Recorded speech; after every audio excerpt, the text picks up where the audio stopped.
Good afternoon, everybody, and welcome to Get in the Herd, a recovery podcast brought to you by the McShin Foundation.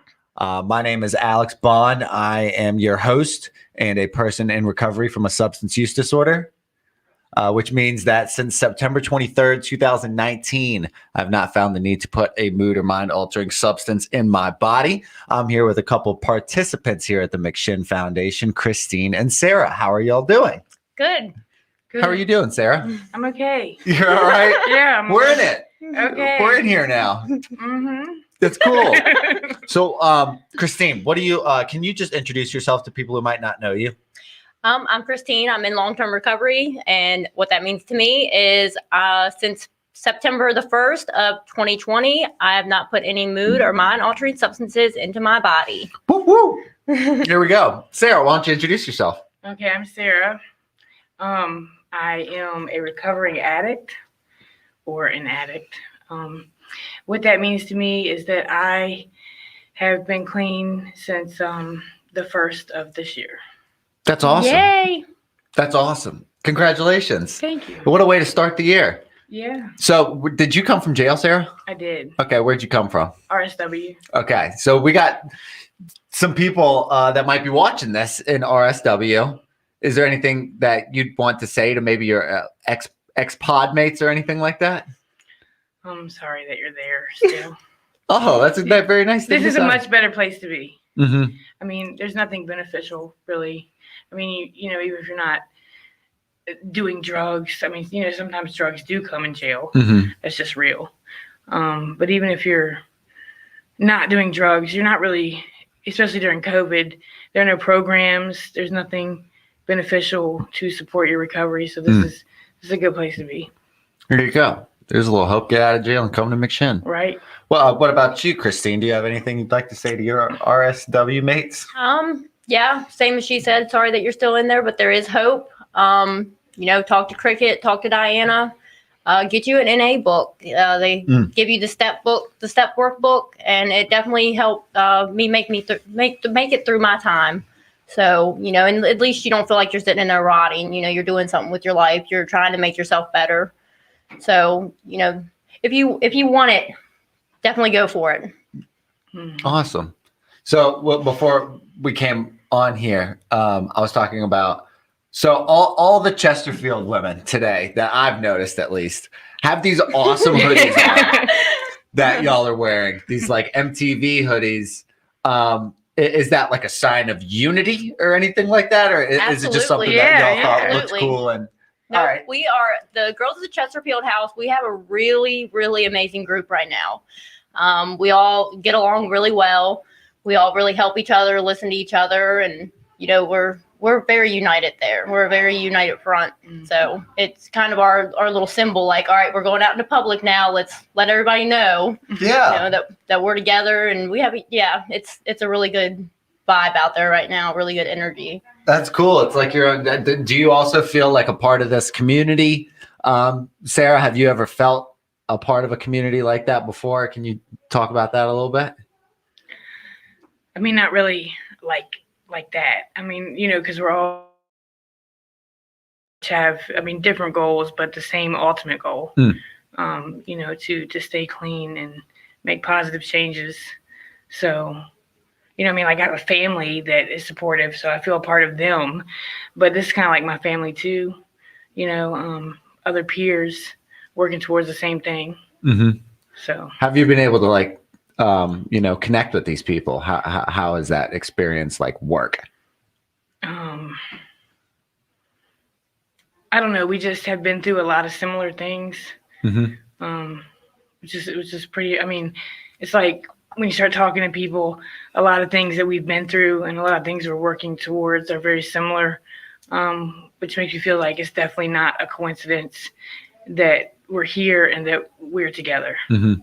You know what I mean? Yeah. It's kind of like how our experiences shape who we are a lot of times, yet our experiences don't always define who we are. You know what I'm saying? Like we can constantly like change who we are. How has it been kind of watching yourself and the other women at the Chesterfield House over there, Christine, kind of like evolve?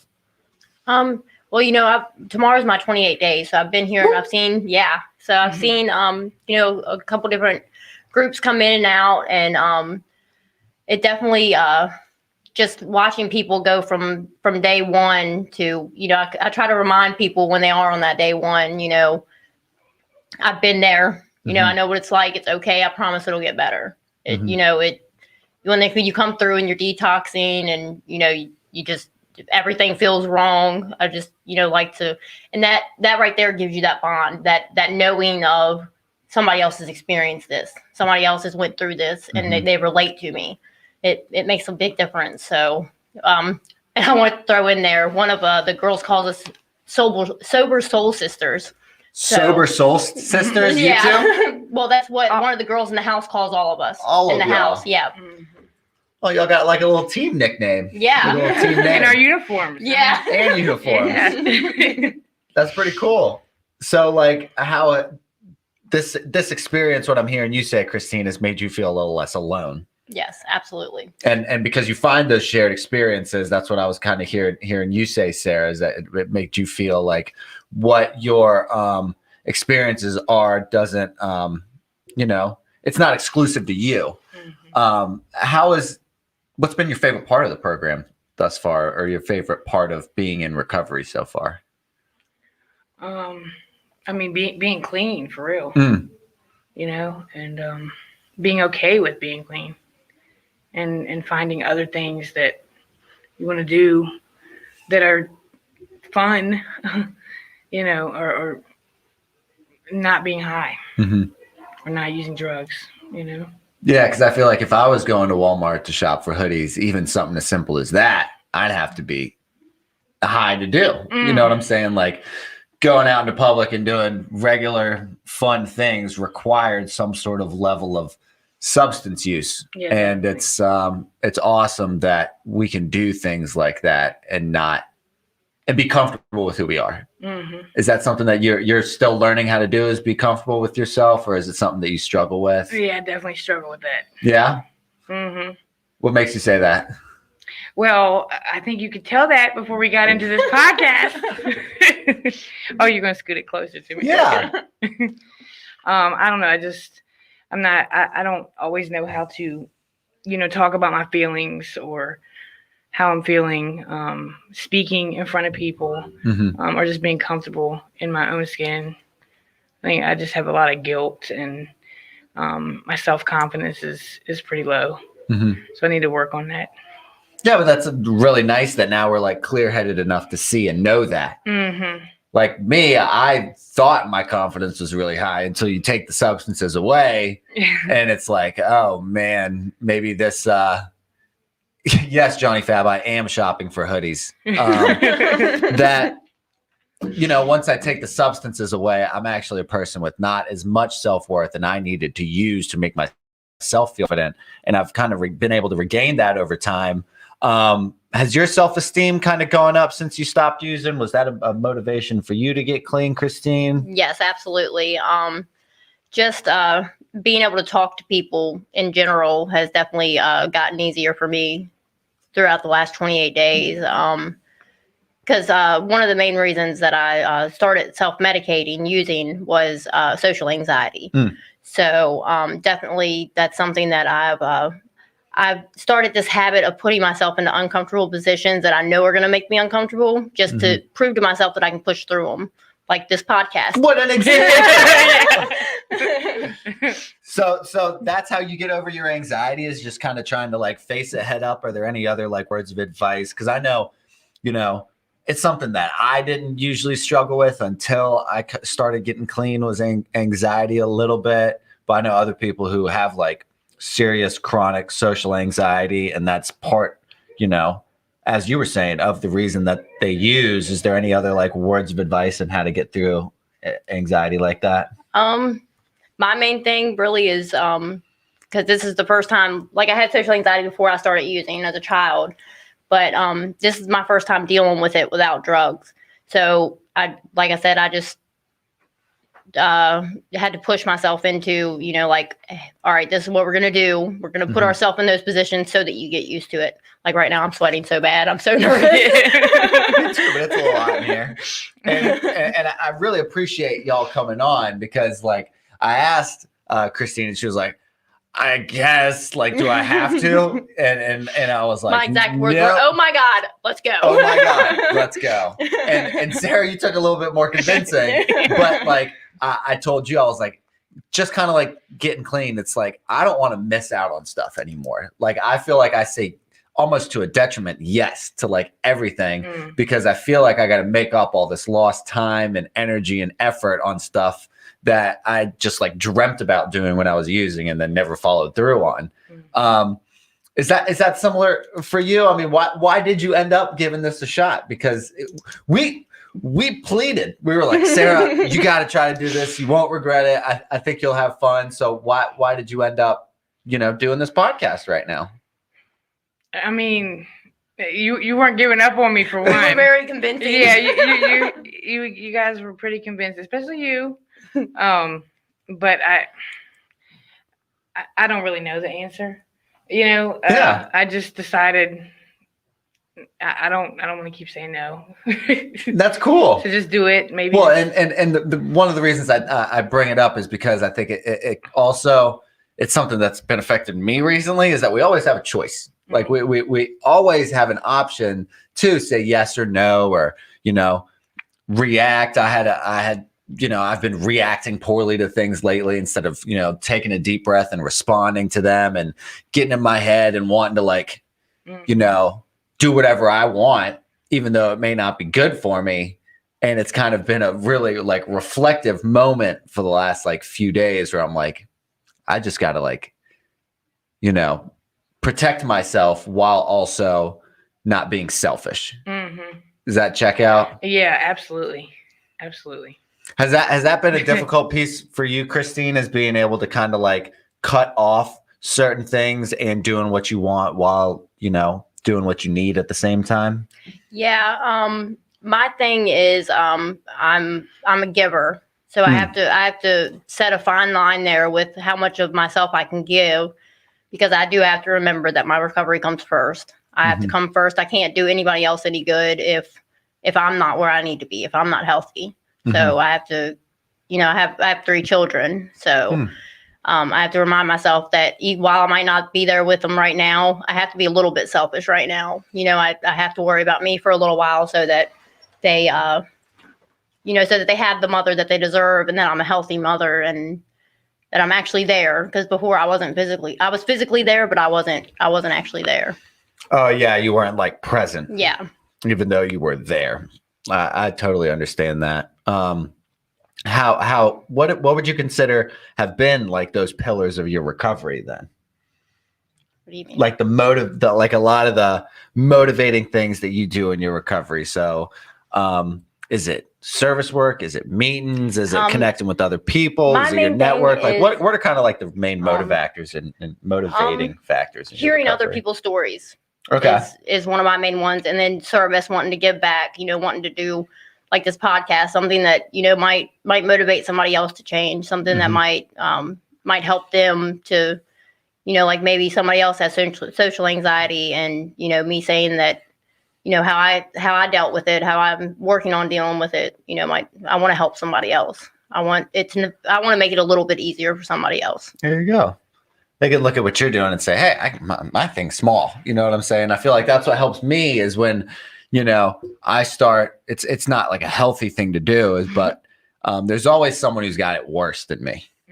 It's kind of how I think about it. And I don't know, it just makes me have a lot of gratitude. Has that been an important part of your program, Sarah? What's gratitude mean to you? I mean, I'm definitely thankful that I am here and not in jail. I'm thankful that I'm alive. I have 3 kids also. I'm thankful that they're okay for the most part. I have one that's anyway, but I'm just thankful to God that I had the opportunity to come here, and that I'm alive, and that I have a supportive family, and I am grateful for right now. That's good. How is your relationship with a higher power? Is that an important part of your recovery? Yeah, most definitely. Okay. Is that something that you found prior to recovery that you can now utilize in recovery? Yes. How do you do that? Like, how would you recommend people finding a connection with their higher power? Well, that's quite a question. I mean, I don't know. Obviously, we weren't doing it right by ourselves. So, I mean, you could continue to try to do things by yourself, but obviously it's not working. So, I mean, that's my suggestion, is that having a higher power and something, greater and stronger than yourself is definitely important. I don't really know how to tell somebody to find that, because people have different beliefs, different pathways, but all I can say is that a higher power is definitely a key part.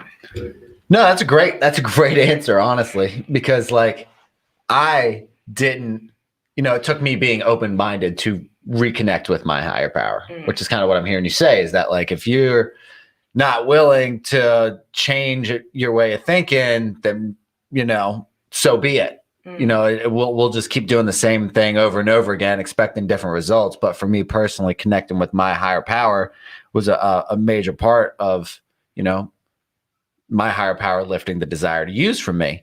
Has that been a similar experience for you, Christine, or is the higher power piece a little more difficult? It's something I still struggle with, asking for strength instead of what I want. I definitely, I've always known there was a God. Mine's God, my higher power. But I was one of those, like, somebody explained it perfectly actually in a group earlier. It was, we always know who God is when we're doing those foxhole prayers. Like, if you get me out of it, I'll never do this again. Or, when we're waiting for the dope man to come or something like that. So, why should it be so hard for me to find one now when I'm trying to live my life right, when I'm trying to, find life? But like I said, I've always been a God person. So, sometimes less than others, of course. But, I actually, I found my religion again while I was locked up this last time. And, that's actually what brought me to wanting recovery, to, try to get me a program. So, that's been one of the easiest parts of my recovery, is the whole higher power part. That's cool. So you had like a leg up having that relationship with God before you even came in. That's pretty helpful. Sarah, you mentioned finding like other fun stuff to do in recovery. What are those kind of like fun things you've been finding? I don't know, just being around other people, the other women, laughing. I love laughing. Sober laughing. Yeah, eating, cooking, talking about things. Sometimes we get to listen to music. Not enough. You weren't here for the bowling, were you? No. We went bowling one Saturday. Oh, that would have been cool. And that was, Amanda took us. She might be willing to do it again, but that was like the first time I remember going bowling in a long time.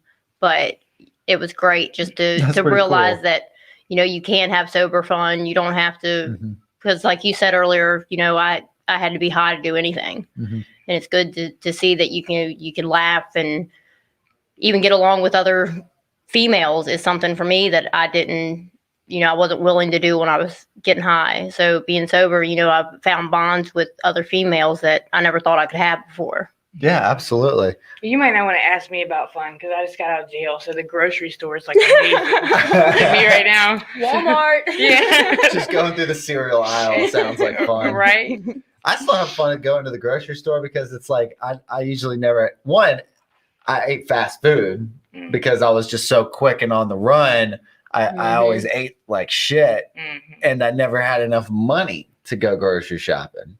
If I went grocery shopping, it meant that I had $5 and was going to the Dollar General or something like that. That was the extent of grocery shopping to me. So like, what is fun is me being able to like spend the free time I have to do what I want.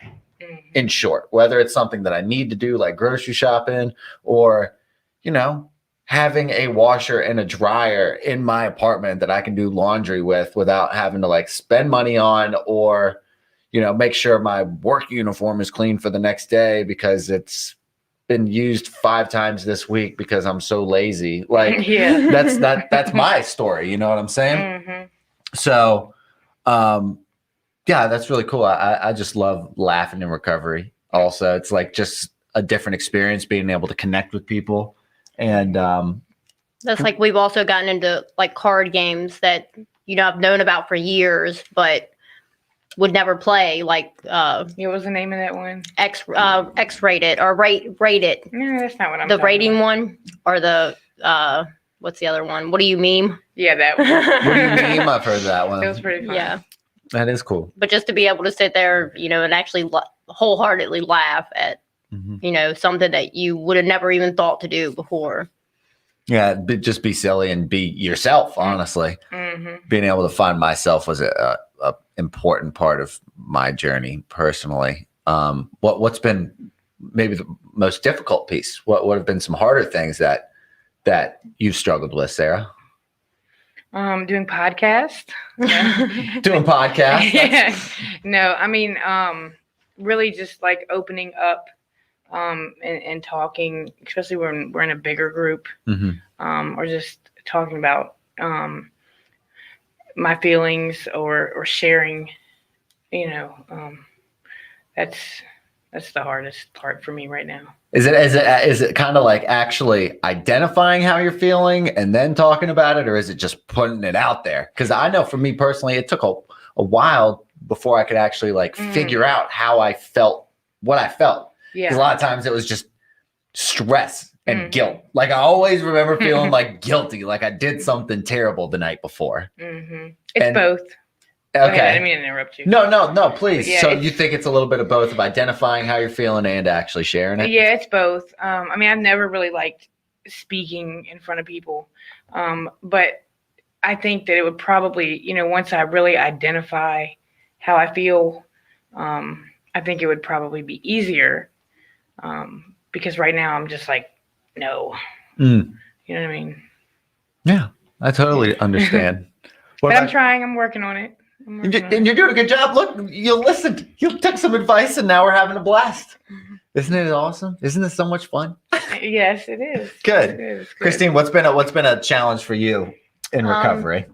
One of your biggest challenges? Getting back in touch with my feelings, letting myself feel my feelings, and then especially like she said, talking about my feelings. To actually open up and understand that I have feelings and they're valid, and I don't need to sweep them under the rug all the time. That's a really good point too. I felt like everything I felt, I wanted to just feel happy. You know what I'm saying? Now it's like okay to be frustrated or sad or disappointed as long as I don't live in it and don't let those feelings like define me. Right. How is that mix of feelings go when you're dealing with like 7 other females in a house where everyone's feeling different things? Is that chaotic? Is it get communal? It can get chaotic, but for the most part, like I said, the girls we have right now, we're usually in a good mood. We have our ups and downs, but we help each other. So when one of us is feeling down, we realize that the other one's feeling down, and we ask them, "Hey, are you doing all right? Is there anything we can do to help? Do you need somebody to talk to?" We're really good about supporting each other. So that is good. Yeah. Do you agree, Sarah? I do. Yes. You seem like an anchor at that house. I've already seen 2 or 3 different people say that like in different ways that you have a very like hopeful outlook, I think. Really? Yeah. I mean, that's what you said. That's what okay. Ashley down there said. And like, I don't know. For me personally, when I was in recovery, it was like I had a hard time seeing myself, even still to this day, seeing myself the way other people see me instead of the way that I see myself. Yes. Like, yeah, because I can definitely, I am hopeful. I mean, so that's accurate. But I can see the good in other people a lot better than I can see it in myself. For real. not only that, we're our own worst critics. Oh, absolutely. Yes. It's so much harder for me to compliment myself and give myself an affirmation than it is for either of y'all to. As soon as someone gives me one, I'm like, this fits weird. Sarah said that she struggled. Sarah Wigginton, one of those watching, said that she struggled with sharing too. I remember when I was asked to do this podcast, I had a panic attack and backed out. You're doing great, Sarah. Oh, thank you. I Sarah's almost an had alumni. I one too. love Sarah, one of my favorites. Wife of superfan Chip, superfan in her own right. So you're not alone in that. It's just a matter of like sticking it out and going for it, I think. So I'm really glad that you followed through on it. So you both came from RSW jail. What sort of, and kind of elaborated a bit on the difficulties of finding recovery there. Did you try to get clean in jail first and just were like, this is not the place, I'll try when I get out? Or what was your experience like? Yeah, I mean, I was at RSW almost all of last year. Okay. And I was doing heroin. I'm not really supposed to talk about that. Yeah. It doesn't matter. Okay. Before I went in, from January until the end of October, and I got out and I wasn't doing opiates or heroin anymore. But I smoked some crack, and that's, so evidently I thought I was ready. I thought I was going to walk out of jail, and because I wasn't in jail anymore and because I had been clean for almost a year, that everything was just going to be fine.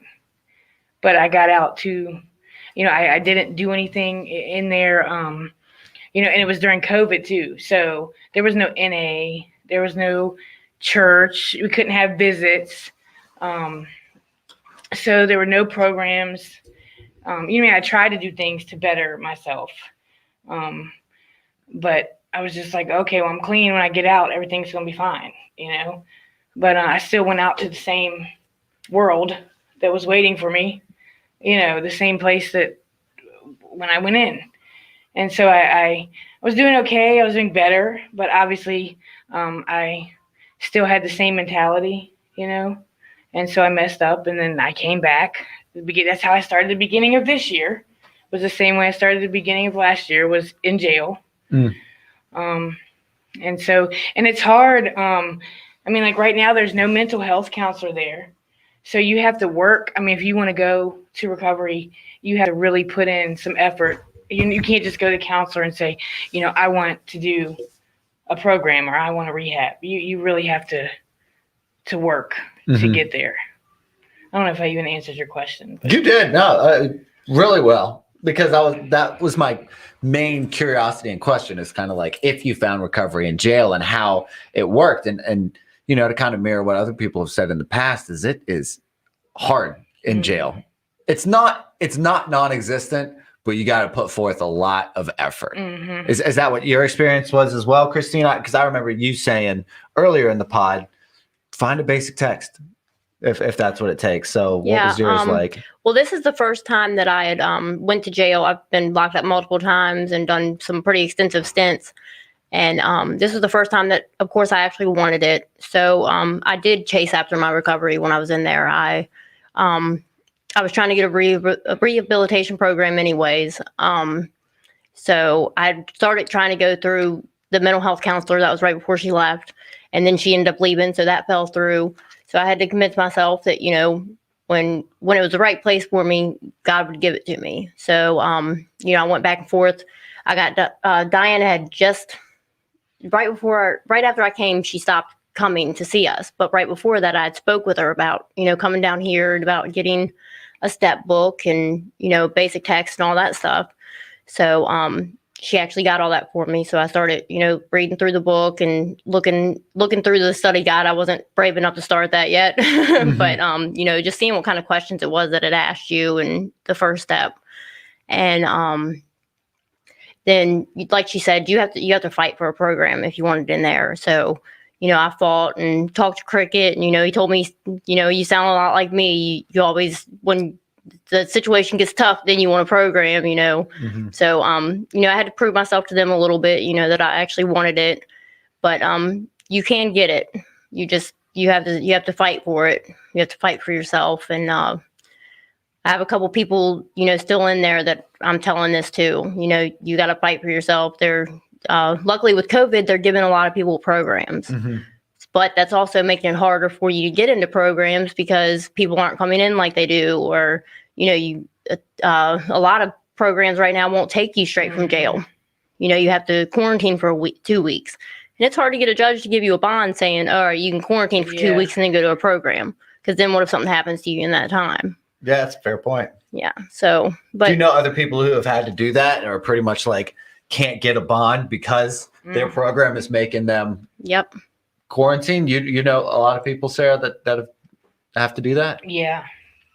That's a lot of them are, like she said, they're saying you have to quarantine 10 to 14 days, and the judge is not going to let you do that. No. So you have to find, bed to bed, and it's hard. And then plus you have nobody there, like a counselor advocating for you. So yeah, you do have to fight for it.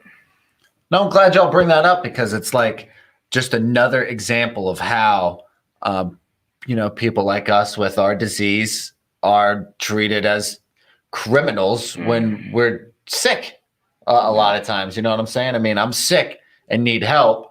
And when I can't get it, it just puts me in jail, which is just an even more toxic environment for my disease. Yeah. Because you mentioned there are drugs in jail. Like, is that something that you had experience with, is using in jail, or did that make it harder or easier? What? No, I mean, I didn't do any drugs while I was in jail. Okay. I just, know that they were there. But, and I lost my train of thought. Sorry.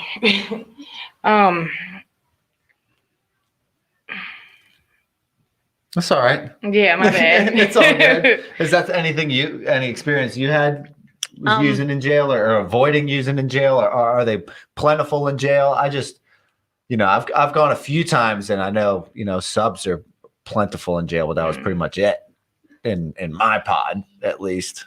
Yeah. This last time there was definitely stuff coming in and, that I knew of, and trying to avoid it, without, having the recovery bases that I have now.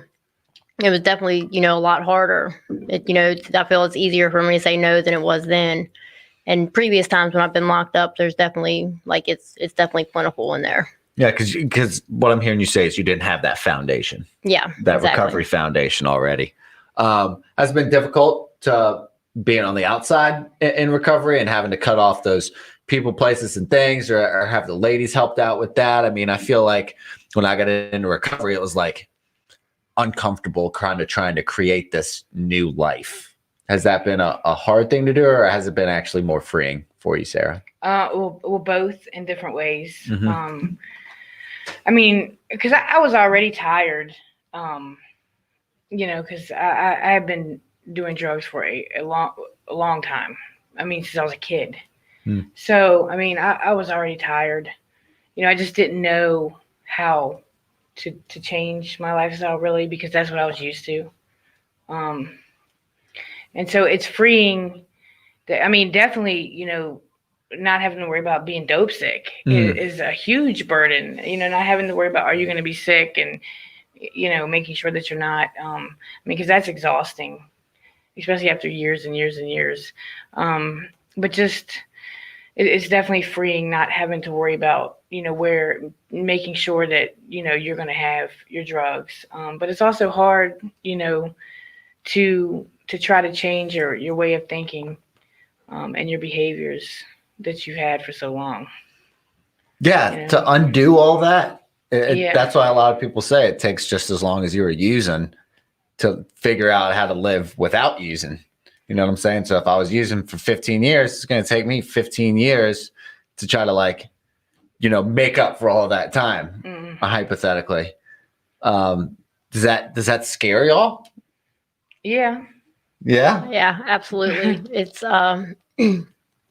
I've never heard that saying that you said yet about the it takes just as long but that makes sense, because I've also heard the your maturity kind of stops when you start using. Yeah, exactly. So, and looking back on it, I can think and be like, yeah, I feel like this is probably what I was about when I was, like how I was when I was about 12. Mm-hmm. So I can definitely see, yeah, it makes sense though that you would have to, you spent this long of your life doing things one way to unteach yourself everything and reteach yourself another way. It's going to take time. Mm-hmm. Definitely going to take time. Yeah. And thankfully, I'm clean today. That's what I got today. Yeah. So it's like, I think I was explaining, maybe it was yesterday or the day before, starting to blur together, that like courage isn't doing something, fearless.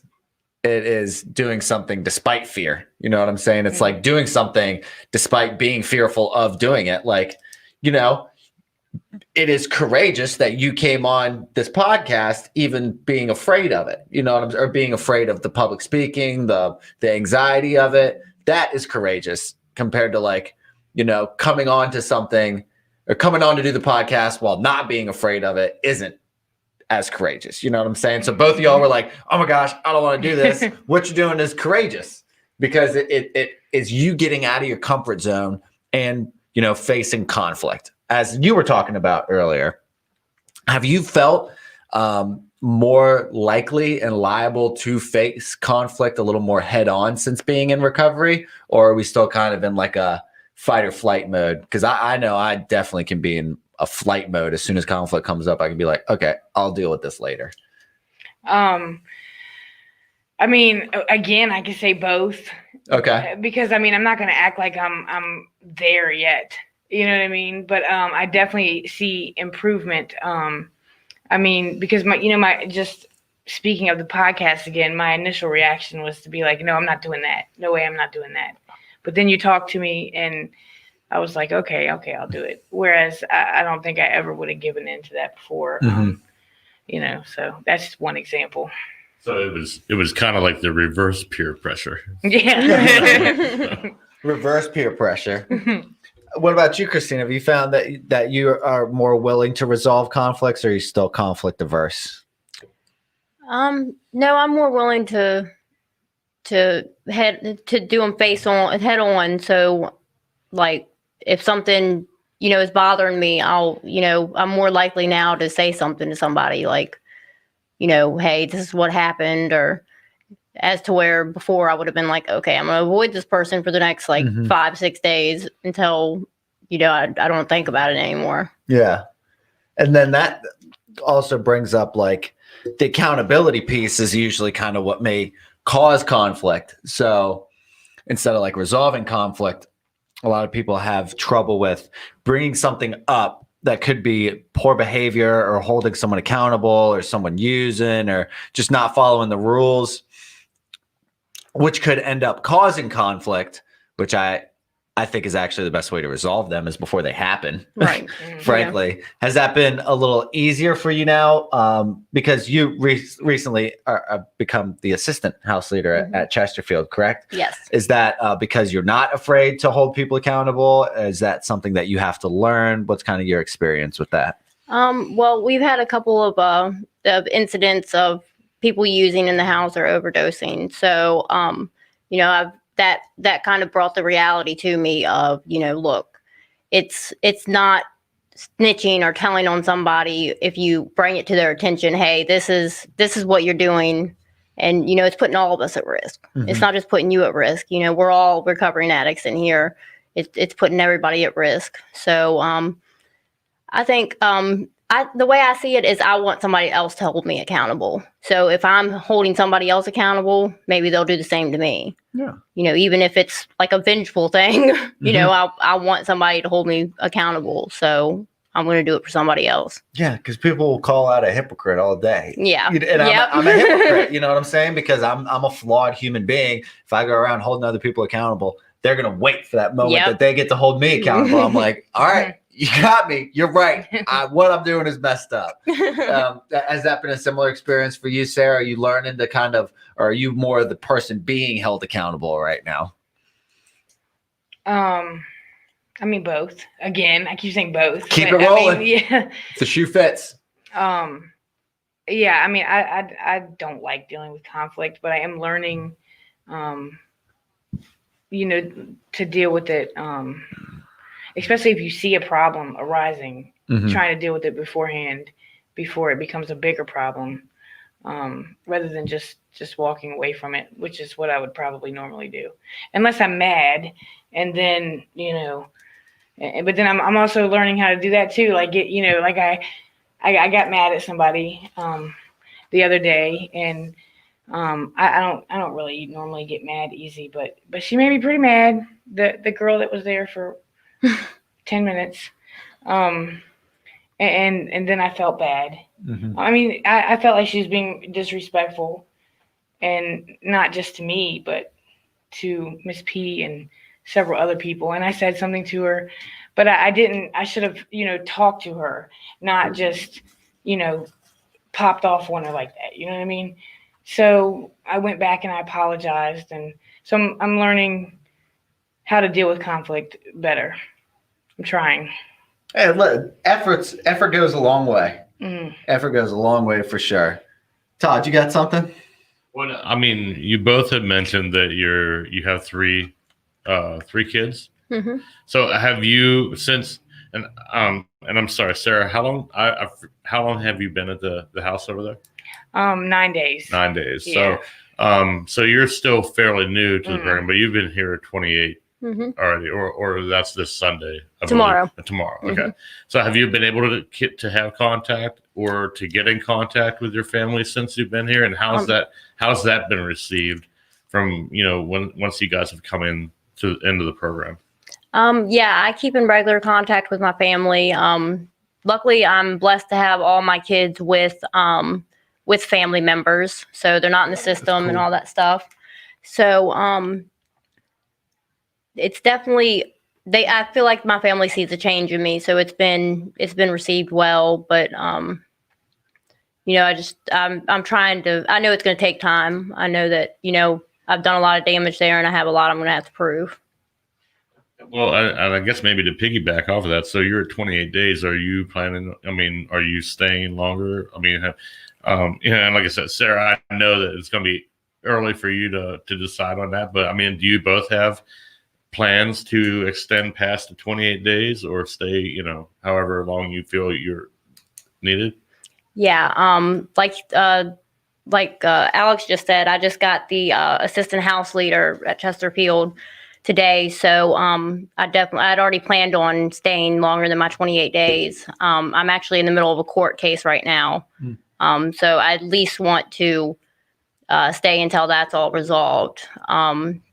I need that foundation under me before I go home anyways. I want to be able to stand up on my own feet when I get home. So I plan on staying long enough to get a job and get a couple things straight in my life, license, vehicle, stuff like that. So, because I have, like I said, I don't have custody of any of my kids anymore. So I have to earn all that back. That's good. What about you, Sarah? I honestly don't know yet.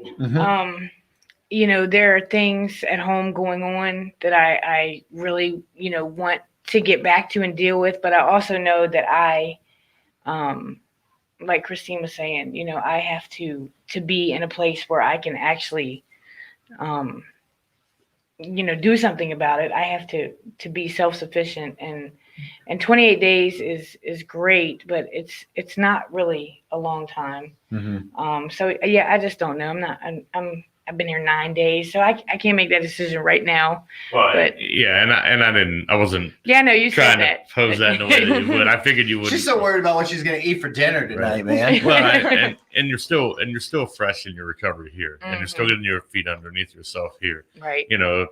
For me to ask you like, oh well, what's after 20? That I think. Focusing, you gave actually the perfect answer. I'm more worried about right now. I'm not thinking about 28 days. I mean, that's pretty much what you said in a sense. I mean, the dealing with it right now is way more important than looking down the road. It can be easy to get sidetracked by looking down the road, the what ifs, the maybes, and then before you know it, you're not taking care of the things that are in front of you. Yeah, because that's an important way to think about it compared to like, I know people who either are in this program or were in this program who like count down the days. You know what I'm saying? They don't count how many days they've been here. They count all right, I leave on that day and it's Mhm. -1, -1. Like every day is a countdown, not a Yeah. count up. And I think that's, kind of a distinguishing factor between what I'm hearing you say, which is, I'm living today. I'm getting everything I can. Mm-hmm. So that's really cool. Anything else here before we wrap up? Thank you guys so much for being on this. How hard? It was like getting a little flu shot or something like that. It's quick and painless. Thank you. Yeah. Anything else you want to add or say to anyone watching? No, just that you can do what you want. If you put effort forth and just go for it. Just go for it. Just send it. Yeah, just do it. Like Nike. Yeah, right. Anything, Christine? Just people are dying out there left and right. If you want recovery, get it. It might be a little hard to find, but you can find it. It's worth it. It's definitely worth it. Come and get it. Our doors are open. Actually, I did have one more question. So, and I'm Okay, Todd. You mentioned that you guys had watched this while at RSW. Mm-hmm. Was that part of finding your recovery and going after it while you were in there? Because Absolutely. You absolutely. I mean, you had an option to either watch it or not to watch Right. it. Or to watch half of it. Right. So You know what I'm saying? Or watch some of it and be like, this is Right. something. So that was something I wondered about. So I actually remember being there and watching the videos. And I was like, that's where I want to go. That right there is where I want to go. So And tight. Yeah, I was interested in it too because it's like a peer-to-peer thing rather than everything else that we were able to look at was just scientific things and you know what I mean? Like doctors and psychologists. And, Right, which is interesting, but this was more real to me. You know what I mean? People that have been through what you have been through, and they're clean. They've been clean, and they're doing it. So That's really cool. I appreciate that feedback. Well, it's been a delight to have y'all on. I really appreciate it. Shout out to our producer Todd. Thanks to all those watching and listening. Hopefully we can get more people from RSW on this side of the fence, man. well, I was not just RSW, but I mean other places. I mean it seems it really does seem to be making an impact. And I mean we hear stories all the time of outside of the jailhouse making an impact, but in the prison complex, like it's nice. Mm-hmm. It's nice to have You can still be in the herd in jail for sure. So we love y'all. Thank you very much again, ladies. Todd, thank you, buddy. This has been Get in the Herd. Peace out.